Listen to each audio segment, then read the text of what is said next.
जिस समय हमारा देश गुलाम था, हमारे देश में अंग्रेजों का शासन था, अंग्रेजी हुकूमत थी। बाबूजी जिला गाजीपुर के अंतर्गत लॉर्ड गुलेरी नामक अंग्रेज का शासन था। गुलेरी अंग्रेज ने जब हमारे हिंदुस्तान के यानी जिला गाजीपुर के दो पहलवानों को कुश्ती लड़ते हुए देखा तो बोला कि यार हिंदुस्तानी,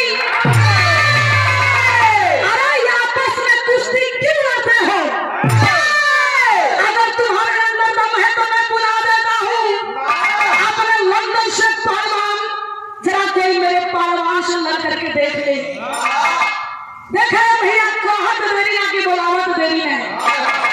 वहाँ लॉर्ड गुलेरी अपने लंदन की धरती से एक ब्राजील नामक पहलवान को बुला दिया।